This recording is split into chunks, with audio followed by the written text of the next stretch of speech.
It was actually Howard Kunstler that said that we're the first civilization to actually be living amongst our ruins. So 52.6% of Canadians are concerned about food supply shortages. And this was actually even before the pandemic. My doctor recently told me that 80% of the population in the United States is metabolically unstable. And say we don't have a metabolic problem, we actually have a nutrition opportunity. We don't have a destructive agriculture problem, but we have an opportunity for entrepreneurs to take this up and make it their life's work, as John just mentioned in his last talk. But the only way that we can do this is through education, to make sure that people have the tools and the resources, and also have the ability to have careers that pay them and allow them to make the money that they need to live to do the work that they need to do. So why are people having mental health issues? Well, because we live in a mad world. We could just all collapse and say these successive tidal waves of challenges against the human race are just impossible. I personally am committed to not doing that. And for me, permaculture has been the gift that has given me that hope. It's important to focus on what's good in the world and build on that, rather than get dragged down by the challenges that face us. If we want a better world, we have to start talking about a better world. We have to stop talking about what's going wrong, and we have to start talking about what's going to go right. Mm-hmm. And then we have to do the work to get there. We have to lock ourselves together, our beautiful opposable thumbs and our capacity of our hands and our unique brains to come together to build a future for a time beyond our own. When you get to that point and you think, what would I like to look back and say, you know what, I think I actually did my part in making this place a better place to live. So you have to answer that for yourself. But you know what? That will begin with just starting. So you have to just start. And permaculture gave me the means to take steps just every day to make things a little bit better. And that's the thing, is like everyone who's watching this can appreciate the problems that are happening in the world, and it's so easy to get overwhelmed by them. But you need to know that you can't change it all at once. It's not going to change. Doesn't happen like that. It's going to be, and I'll be quoting Will Smith here as well, you got to build this up brick by brick, just day by day, brick by brick. And that's how change happens. And that's what we're hoping to facilitate here. That's what we're going to facilitate here. But it is going to take everyone who's watching to act on that and build that path to a better future. That we are a keystone species on the planet, human beings. And I mean, to a permaculturist, pretty much all species are keystone species. But we are, and it's just that we forgot our original operating instructions. And we underestimate the power of taking even small actions. And like Ben mentioned yesterday, if there's only one thing you take away from the summit this weekend, it's to take some kind of small action. Just start. Just start. You're listening to this. Write down something that you can just start today. It's that humans are a part of nature, not apart from nature. And what we do to the environment, we do to ourselves. And there's a whole ethic behind it. And I think what it offers, I think what permaculture revolves around a holistic thinking. And that means systems thinking. We think about entire systems, how human systems interact with natural systems, how we can rearrange human systems. So that, I think that's those are two of the biggest benefits. It's holistic, it's integrative, it's systems thinking, and it's long range future. It's not, what's for dinner and not what's for lunch tomorrow. And I think we all, we'd all love to engage in empowering people. That's what this whole movement is about, is giving people the empowerment to make change. And So one thing that with our PDC that we teach with Verge is, that one reason I think it's so popular is that, we give them really practical contextual knowledge on how to actually options for application. And that speaks to people because that's what they really need. This idea of even just getting a small little garden in your windowsill is something that you can do to make a world shift. Make a shift in the world by just starting a little garden in your windowsill if you're in the middle of the city, and then take the next step. And to me, it's so hopeful because it's like the more you demonstrate, you probably both, all three of you could all affirm this, is that the more you demonstrate something life-giving, the more people get drawn to it. All actions, we can take these small little steps that we think are insignificant, and yet they are multiplied many times, very profound in their effects. And that is something that it's easy to discount. And that's why I think the more we share what we do, whether that's through our online courses or through PDCs or, what I do with Urban Farm School or what, Penny and Stefan are offering as well, that's really important. But getting people also into the space, and whether that takes technology or in person is irrelevant. But the fact is that, when people are moved by the vision of what's possible, they will start to take individual action. And it's those individual actions that actually have the biggest impact. I think sending a hopeful message that we are a benefit, that we're not just less bad. I mean, Exactly.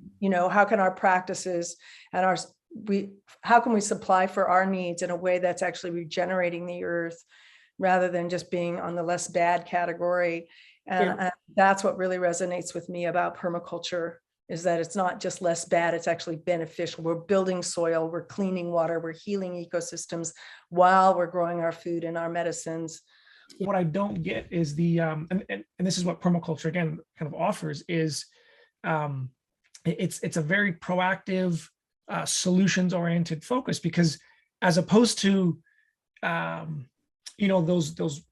somebody does something, they touch one part of the spider's web and it has this law of unintended consequences, something bad happens, and it seems like there's this tendency in other modalities to just double down. It's like, this hammer didn't work, so we'll just get a bigger hammer. And so, well, maybe we don't need a hammer, maybe we need a pry bar, maybe it's something totally different. And permaculture has that concept of humility or curiosity or just an ongoing challenging of one's own ideas that I see missing in a lot of the other like the classical engineering or other philosophical systems. However, if we take a proactive approach, we can start edging into that anti-fragile system. And I'd like to suggest that resilience can now become the ability to anticipate, adjust, and even flourish in the face of change, to look at the waves, right? To ride the wave and start looking at where your weakest links are, not only in your food supply chain, but also in all of the other resources that you have available to you so easily today. So that brings us to this concept of resilience by design. And that's what I love about what we do with permaculture and the whole mindset behind that is because, resilience by design is very empowering. In order to completely transform the planet.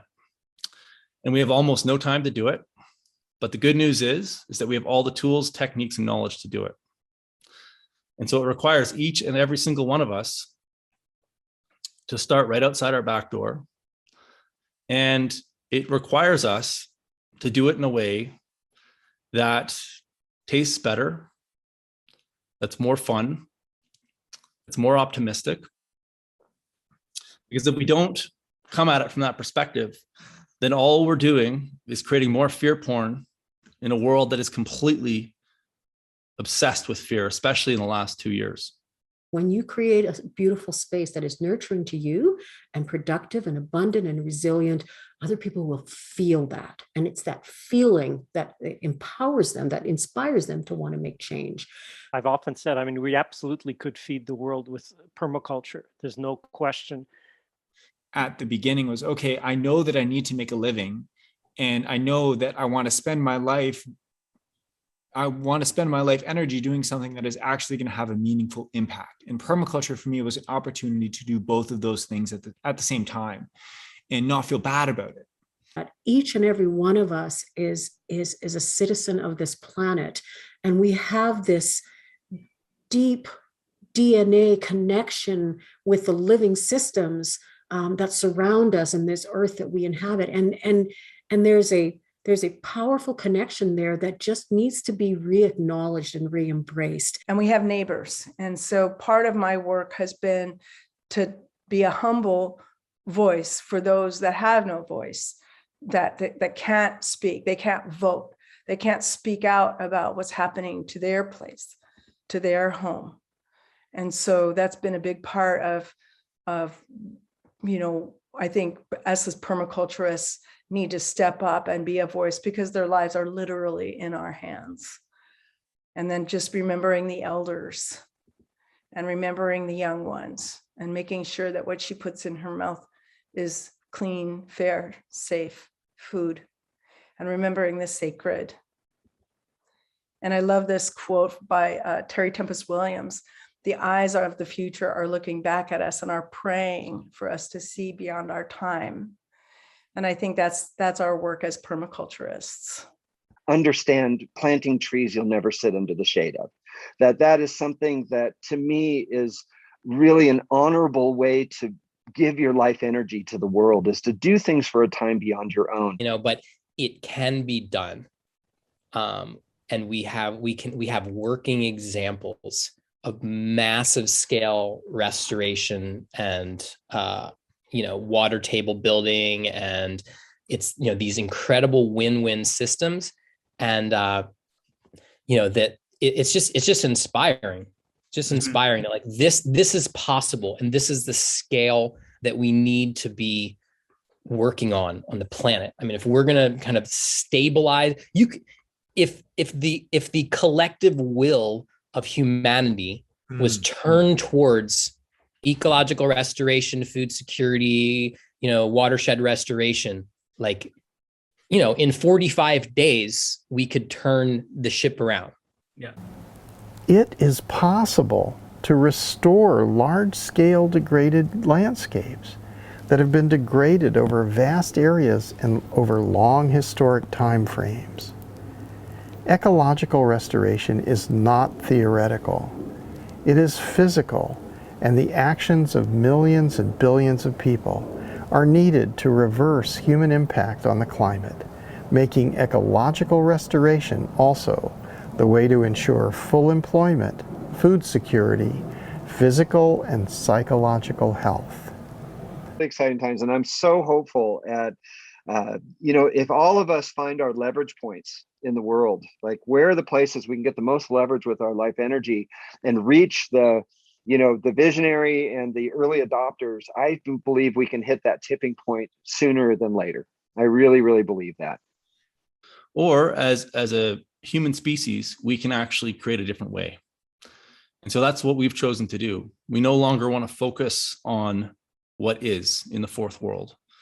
We want to create a completely new fifth world. We want to build a new paradigm. We will regenerate planet Earth by 2047. And so that's the vision that we need to keep front and center in our minds. We have to stop worrying about the problems, and we have to start focusing on where we need to go. The three most important ways to really create change in someone's worldview is demonstration, and the second one is demonstration, and the third most importantly is demonstration. And so this idea of building demonstration and inviting people into to really learn from it and to see that you're not just talking about it. There's too much talk. We have a world of information, and yet the world is not there's not less degradation because there's more information. We have to shift that information into the realm of knowledge, is where we experientially integrate with it. And then through time, we convert that information into knowledge, into wisdom. And wisdom to me is when things become life-giving. But we literally need to create a Peace Corps of people around the planet that know that they can put food on the plates for their children, pay for the things that they need to pay for while regenerating the planet at the same time. Yeah. If we're willing to pay engineers to put pipelines and oil sands and uranium mines and all the other things that we do on planet Earth, big bucks, we should be willing to pay the same type of money to people that are going to regenerate the planet, actually allow humanity to have a place to live in thousands of years from now. That's what's on the line, and we can do it. I know it. And I need every single one of you guys to help paddle this boat. And the first step to get on board and to get ready for the revolution that we're going to create, to get ready on your surfboard and start paddling before the tsunami comes that you get to surf on, is go take a permaculture design course from us or from somebody else. Go get educated. Go learn how ecologies function and how humans can coexist with those ecologies, how we can be just as positive as we are negative. If the most negative thing on planet Earth is the nuclear bomb that humans have ever created, I want you to imagine what the most positive thing could possibly be. And let's focus on that. Well, I hope you found these tidbits of information super inspiring, and it reminded you about how great the weekend was and how much energy was delivered to the world around permaculture. If you're wanting more information, more hope, knowledge, and a plan, you should know that our permaculture design course starts really soon. It's just around the corner. We do this online course once per year, and every single one of these courses has produced incredible students, and the students that have come out of these courses have produced incredible designs. So if you're finding yourself after the last couple of years trying to figure out what now, how do I take this information and action it in my life? How do I remove some of the anxiety that I'm feeling about global supply chains, about the state of the world? And how do I turn that anxiety into something that will actually make my life better? You should definitely consider checking out our permaculture design course. The permaculture design course is a globally accredited 72-hour program that will teach you the nuts and bolts of how to turn your property and your life into abundance. And so if you have concerns about the global supply chain, we were going to teach you how to grow food. We're going to teach you how to plant vegetables, how to grow animals. We're going to teach you how to turn your house into a property that captures its own energy and turns waste into resource. We're going to talk about passive solar greenhouses and livestock systems. We're going to talk about how to build community. And if you're out of work right now or wanting a career change, we're going to show you how you can take these permaculture principles and permaculture information and turn it into a regenerative enterprise. If you've been on the fence for a while, wanting to take a permaculture design course, there's never been a better time. Also, I hope you got an incredible amount of inspiration out of the summit and the replay that we've just put together for you. And if you have any comments, I'd love to know what your most inspiring moment for the summit actually was. Leave those in the comments down below for us. Okay, if you have any questions about the course, please get in touch with us at info@vergepermaculture.ca, and we'll make sure that someone gets in touch with you right away. See you guys soon.